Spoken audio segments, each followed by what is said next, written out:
Alianza Sierra Madre, Asociación Civil, presenta La razón del derecho. un espacio para la plática y el conocimiento de los derechos humanos y los derechos de los pueblos y comunidades indígenas.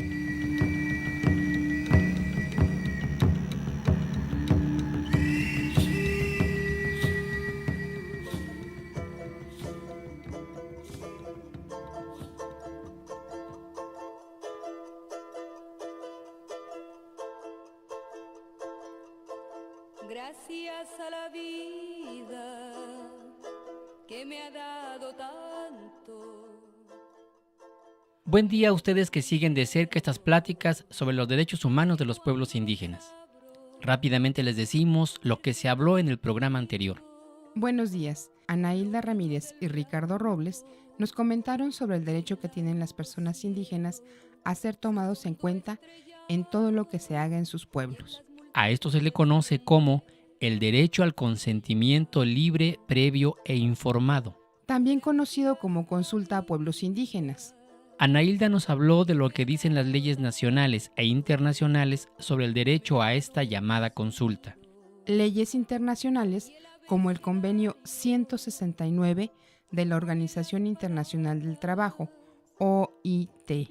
Leyes mexicanas como la Constitución, la cual en su artículo 2 sobre pueblos indígenas, en el que de manera clara este artículo dice que la consulta es un derecho de los pueblos y una obligación del gobierno. Así que una consulta tiene que hacerse cada vez que los gobiernos nacional, estatal y municipal vayan a querer hacer algún trabajo en los territorios de los pueblos indígenas. Además, tiene que hacerse como las mujeres y hombres están acostumbrados a reunirse, y así como acuerdan ellos los asuntos importantes. En este aspecto es donde Ricardo, el Ronco Robles, nos comparte sus dudas y los problemas que él ve para poder lograr una verdadera consulta. Nos dijo que una consulta a pueblos indígenas, por su importancia, debe hacerse con el tiempo necesario que los hombres y mujeres de ese lugar necesiten para platicar las propuestas y llegar a acuerdos. Debe hacerse en el idioma de cada pueblo, no solamente en Castilla, pues es en nuestra lengua como mejor entendemos de todos los asuntos que tienen que ver con nosotros. Ricardo dice que la consulta en tarahumara debe hacerse con el tiempo necesario, dar la información muy clara de lo que se propone. Bien clarita esta información, ¿eh? Luego, esperar a que esas ideas lleguen a los pueblos, dar tiempo para que la gente platique familia por familia, luego en las reuniones de cada pueblo, y regrese de nuevo a platicarse con la gente del gobierno. Si una consulta no se hace en el idioma nuestro, con nuestros tiempos, con claridad, no es una consulta. Será una de tantas reuniones a las que invita el gobierno, pero consulta no. Aún hay mucho que platicar sobre este tema.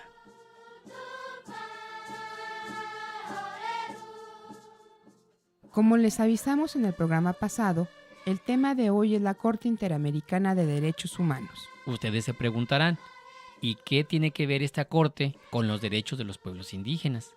Pues mucho, ¿eh? Primero porque tiene que ver con la defensa y el respeto a los derechos humanos.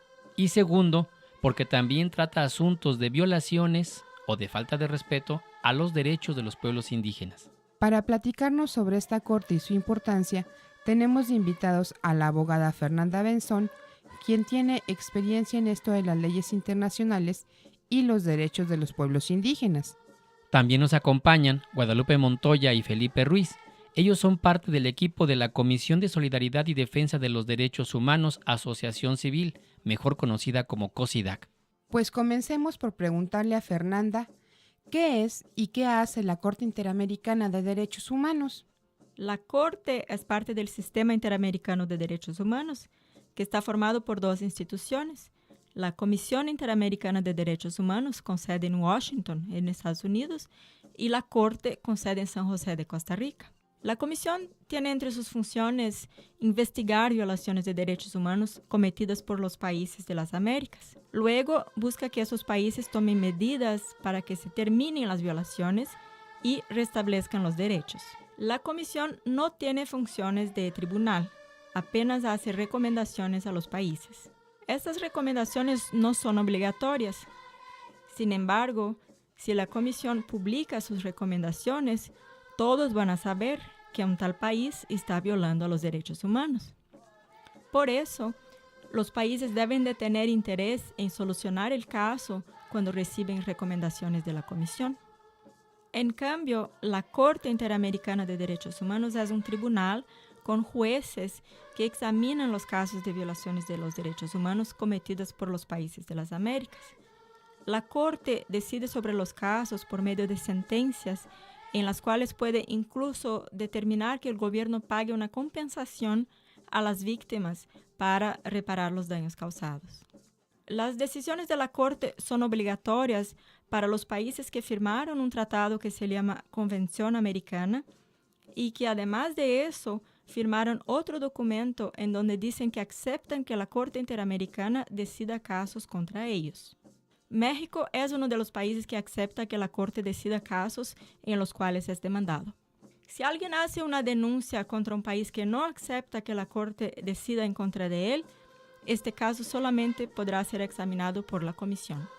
Además de lo que nos comenta Fernanda Benzón, hay que decir que la Organización de Estados Americanos está formada por 25 países de América, entre ellos el nuestro, México.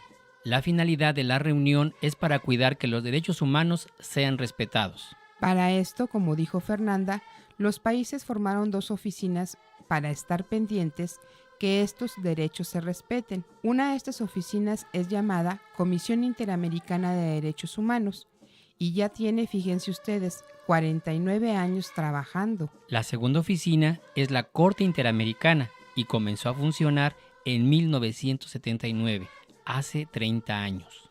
La función de esta Corte Interamericana es investigar cuando haya una queja sobre violación a los derechos humanos en alguno de los países que conformamos el continente americano.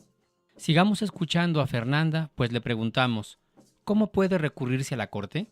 No se puede recurrir directamente a la Corte. Se tiene que hacerlo por medio de la Comisión Interamericana. La comisión recibe la petición y verifica si está completa. Después envía un pedido de información al país demandado. Luego decide si va a llevar el caso. Si decide que sí, lo primero que hace es intentar una solución amigable. Para eso, la comisión puede convocar audiencias, oír a testigos y a los interesados. Si no hay acuerdo, la comisión hace sus recomendaciones por escrito al país demandado y da un plazo para que las cumpla. Si el país no cumple, entonces la comisión publica las recomendaciones que hace el país o envía el caso a la Corte. Cuando el caso es enviado a la Corte, la comisión pasa a ser la representante de la persona o personas que hacen la demanda, como si fueran sus abogados. Se permite a los demandantes que también participen y que hagan algunos escritos. ¿Y quiénes pueden hacer una solicitud a la comisión? Cualquier persona, pero también las asociaciones civiles pueden presentar sus peticiones o denuncias a la Comisión Interamericana. No es necesario un abogado, pero se recomienda que las personas que desean llevar un caso a la comisión se asesoren de un abogado o de una asociación civil. Eso porque, estando solas, pueden no comprender cómo funcionan los procedimientos. Como escuchamos en la voz de Fernanda Benzón, cualquiera de nosotros podemos hacer llegar un caso a la Corte Interamericana de Derechos Humanos. Pero recordemos que primero hay que haber pasado por todos los juzgados mexicanos y luego pedir se nos haga justicia desde fuera. Si pensamos que no se nos está haciendo caso o el juicio no es justo y viola nuestros derechos humanos y nadie más en nuestro país nos hace caso, entonces podemos ir a la Corte Interamericana de Derechos Humanos. Pero primero hay que pasar por la Comisión Interamericana de Derechos Humanos, pues en algunos casos allí mismo se puede arreglar el asunto y no hay que ir hasta la Corte. Ahora, ¿cómo debe ser el escrito que se presente a la comisión? De esto nos comenta Fernanda Benzón. Escuchemos. La petición o denuncia es un escrito en donde la persona se identifica, informa su dirección, su nacionalidad y presenta los hechos que considera son violaciones de sus derechos humanos. Debe anexar todos los documentos que puedan servir de prueba. El demandante debe explicar también qué procedimientos ha realizado en su país para solucionar el problema. Debe demostrar que utilizó todos los recursos que tenía disponibles en su país. En algunas situaciones se aceptan casos en los cuales no se han agotado todos los medios de defensa en su país. Por ejemplo, cuando no se han respetado los procesos como dice la ley, cuando hay demora injustificada en resolver el caso o cuando la víctima no tiene recursos para pagar a un abogado y el gobierno no ofrece defensor gratuito a esta persona. En casos graves y urgentes, también se puede solicitar a la comisión que conceda medidas cautelares. Por ejemplo, los pueblos indígenas de Colombia que están siendo amenazados por el conflicto armado solicitaron medidas cautelares a la comisión. La comisión evaluó que tenían razón y recomendó a Colombia que tomara medidas adecuadas para proteger a esos pueblos de la violencia. La petición a la comisión debe de ser presentada a más tardar 6 meses después de agotados todos los medios de defensa en su país. El caso tampoco debe de estar siendo examinado por otro procedimiento de derecho internacional. El pedido siempre es contra el país que cometió las violaciones y este país tiene que ser miembro de la Organización de los Estados Americanos, la OEA. Todos los países de las Américas son miembros de la OEA, menos Cuba, país que fue excluido en 1962 por motivos políticos y así sigue hasta hoy. La persona o personas que presentan el escrito no tienen que ser necesariamente las víctimas de las violaciones, pero las víctimas deben de ser identificadas o posibles de identificar. Si se trata de una comunidad indígena, por ejemplo, eso debe de ser explicado y no es necesario nombrar a cada uno de los miembros de la comunidad. Oye, antes de seguir, Fernanda acaba de decir una palabrita que no entendí, Víctor. ¿Qué son las medidas cautelares? Bien, Kyriaki. Voy a intentar explicarlo lo más claro que pueda. Medidas cautelares, en este caso que Fernanda menciona, es que la Corte Interamericana le pide al país que proteja los intereses de la persona o pueblo que se está quejando ante esta Corte, hasta que se resuelva el caso que la Corte está llevando. Un ejemplo, Víctor, porque aún me confundo, es medio reborujado esto. A ver, vamos poniendo un ejemplo. Cuando un país da un permiso a una empresa para poner un negocio, digamos de minas, en tierras de un pueblo indígena sin su consentimiento, y este pueblo se queja ante la Corte Interamericana, esta Corte revisa el caso y le puede decir al gobierno de ese país, le diga a la empresa, deje de trabajar hasta que la Corte resuelva el caso. O sea que no meten mano mientras que está el caso en la Corte. Así es. Bueno, también preguntamos a Fernanda qué tipos de casos pueden ser examinados por la Comisión y por la Corte Interamericana de Derechos Humanos. La Comisión y la Corte examinan casos de violaciones de derechos humanos que están protegidos por los convenios y tratados firmados por los países de las Américas. Los principales documentos son la Declaración Americana, la Convención Americana de Derechos Humanos y el Protocolo de San Salvador. El pedido siempre debe ser fundamentado en la violación de algún artículo de la Convención Americana o de los otros documentos que ya se mencionaron. Sin embargo, tanto la Comisión como la Corte van a utilizar otros documentos de derechos humanos de nivel mundial que complementan a esos documentos que ya mencionamos. Eso porque esas instituciones deben brindar la protección más amplia posible a las víctimas de violaciones de derechos humanos. Fernanda, ¿qué derechos son protegidos en el caso de los pueblos indígenas? ¿Puedes darnos algunos ejemplos de estos casos? Las personas indígenas tienen los mismos derechos que todas las otras personas, pero además de eso, como pueblos, o sea, de forma colectiva, tienen algunos derechos protegidos especialmente. La Corte ha decidido que los pueblos indígenas tienen el derecho a la propiedad de las tierras que han tradicionalmente ocupado y que los gobiernos de sus países deben de reconocer ese derecho. Así fue decidido en el caso de la comunidad de Aguastigny en un proceso contra Nicaragua. La Corte ordenó a Nicaragua que delimitara, demarcara y diera el título de las tierras a la comunidad que siempre había vivido ahí. Todo el proceso había empezado porque el gobierno había autorizado a una empresa coreana a talar los bosques de esta comunidad. La Corte también determinó que el gobierno dejara de dar esos permisos porque afectaban a la existencia de este pueblo. Los permisos forestales también afectaban el valor de la propiedad y el derecho de esos pueblos de usar sus tierras. Con esta decisión, la Corte reconoció la relación especial que los pueblos indígenas tienen con sus tierras. Reconoció que si la empresa causaba daños al medio ambiente, también estaría causando daños a la sobrevivencia, a la vida y a la cultura de esos pueblos.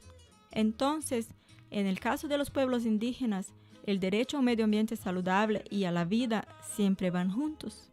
Como escuchamos, la Corte Interamericana también conoce de aquellos casos en que los pueblos indígenas consideran que fueron violados sus derechos humanos.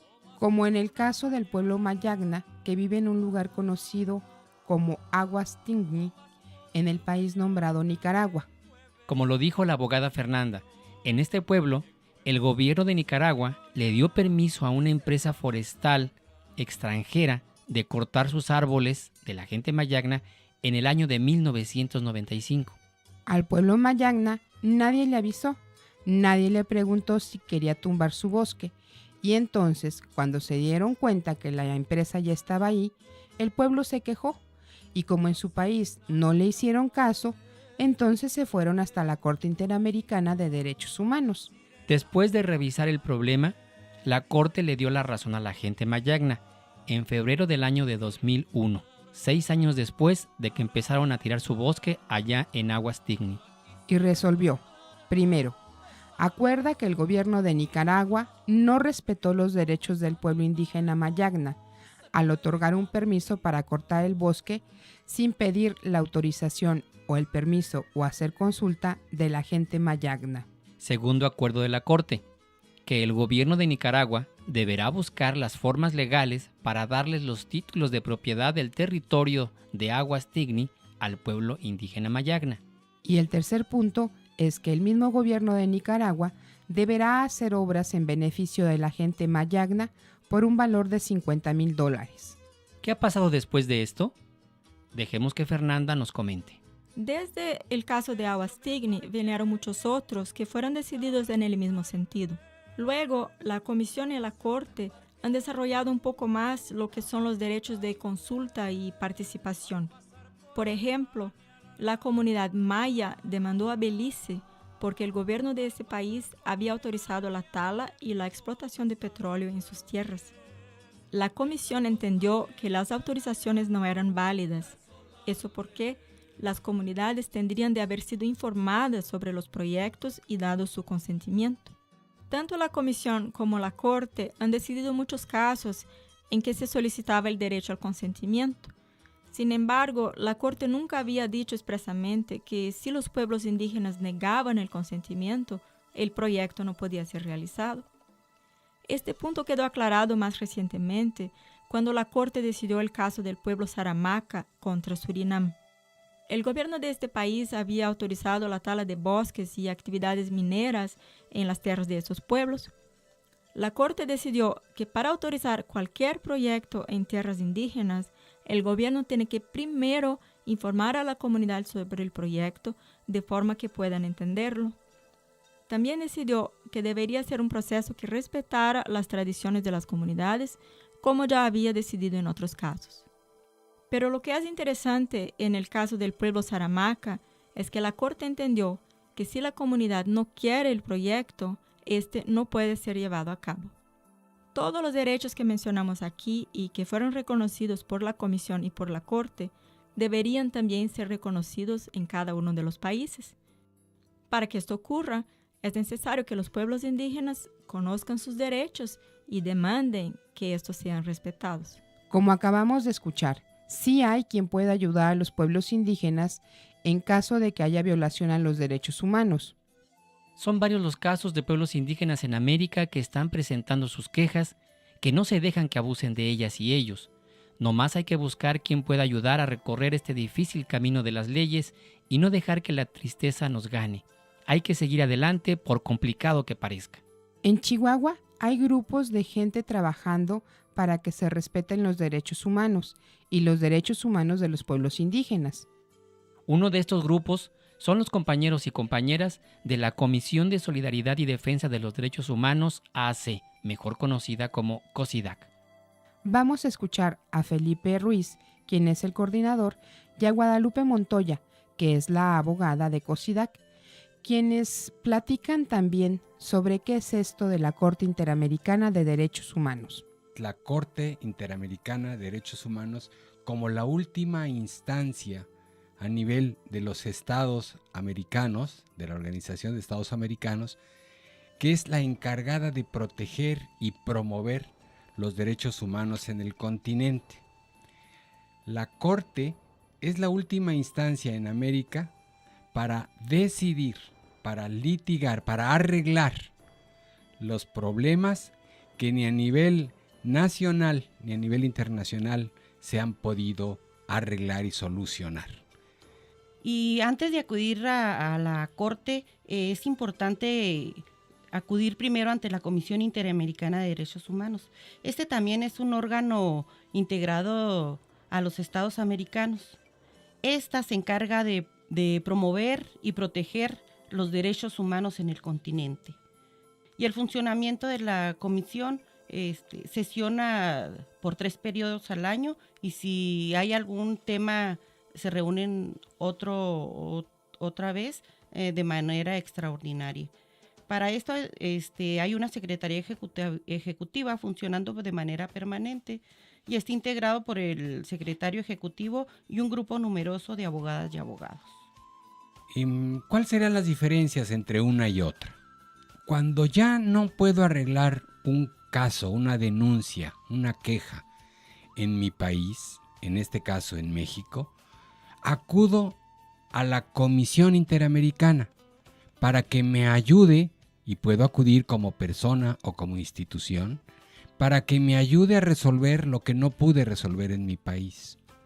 La comisión entonces busca resolver de la mejor manera el asunto en favor de la justicia, ni siquiera en favor mío o en favor del Estado, sino buscando la defensa de los derechos humanos.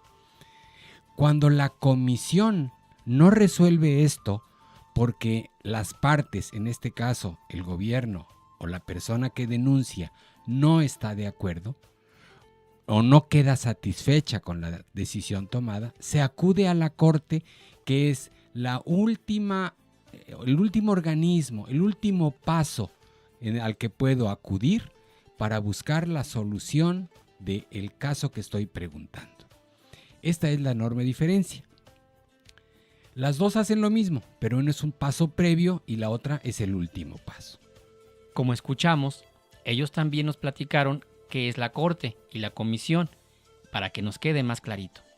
Para terminar, le pedimos a los compañeros de COSIDAC que nos platicaran de los casos que ellos han llevado a la Comisión Interamericana de Derechos Humanos. Les invitamos a escuchar esta plática. Hemos acudido ante la Comisión Interamericana de Derechos Humanos en 3 casos. Los 3 han sido 2 de homicidio y 1 de desaparición de persona. 2 contra indígenas por parte de militares, que es el caso de Mireille Trueba Arciniega y es el caso de Valentín Carrillo Saldaña. El de desaparición de persona es de un mestizo originario de Cuernavaca, Morelos, que para esto lamentablemente la Procuraduría en tiempo y forma no hizo la investigación requerida y se tuvo que llegar hasta ese grado de denuncia internacional. Y en este caso de desaparición de persona del señor Cruz Ávila Mondragón, él fue detenido aquí por agentes de seguridad pública municipal desde el año 1999 y desde entonces pues no se sabe nada de él. Se abrió aquí por parte de la Procuraduría una averiguación previa, la cual no dio resultados. COSIDAC decidió litigar en la segunda reinvestigación y se logró pues que se propusiera una solución amistosa ante la Comisión Interamericana. Ahí se hizo una mesa de trabajo donde se logró, para bien de los familiares de la víctima, que se siguiera con la reinvestigación del caso hasta que aparezca vivo o muerto la persona. Otro logro es el reconocimiento público por parte del Estado mexicano, donde queda como violador a los derechos humanos por la desaparición de Cruz Ávila Mondragón, y públicamente reconoció su responsabilidad.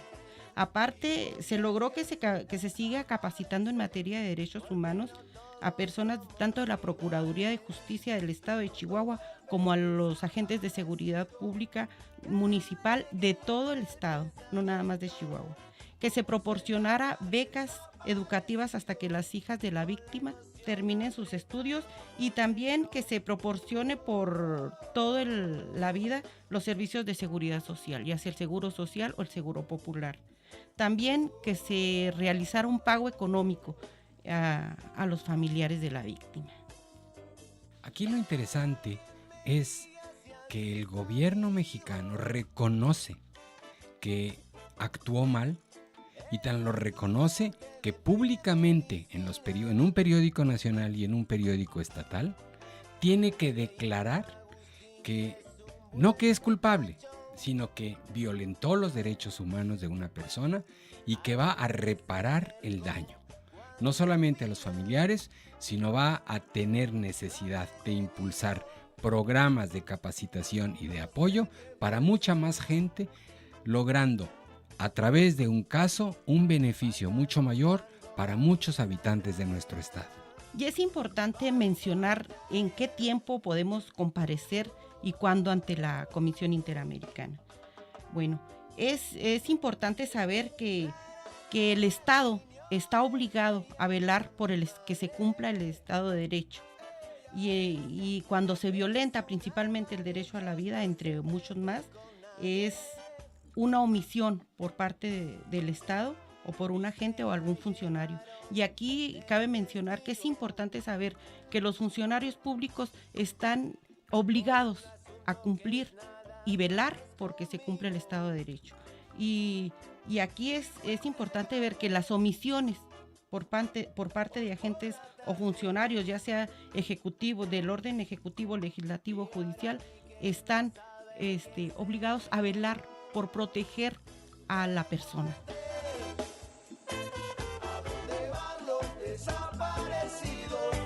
Busca en el agua y en los matorrales. ¿Y por qué es que se desaparece? Porque no todos somos iguales. Y cuando vuelve desaparecido, cada vez que lo trae el pensamiento, como se le habla al desaparecido, con la emoción apretando por dentro. Esperamos que con estas pláticas puedan tener una idea de lo que son la Comisión y la Corte Interamericanas de Derechos Humanos. Ya han llegado casos de la Tarahumara de Chihuahua, de México, hasta la Corte y la Comisión Interamericana de los Derechos Humanos. No perdamos la fe, estemos contentos, hay para dónde caminar. Agradecemos a nuestros invitados por compartir sus palabras, sus pensamientos y su conocimiento con ustedes y con nosotros. El tiempo se nos termina y antes de irnos queremos invitarles a escuchar el siguiente programa. Tratará sobre un tema muy importante, la autonomía de los pueblos indígenas. Estuvimos con ustedes en este espacio, Víctor Martínez y Kiriaki Orpinel. Grabación, Emiliano Martínez Orpinel. Quejas por dioses, platos rotos. Estaban dando la telenovela.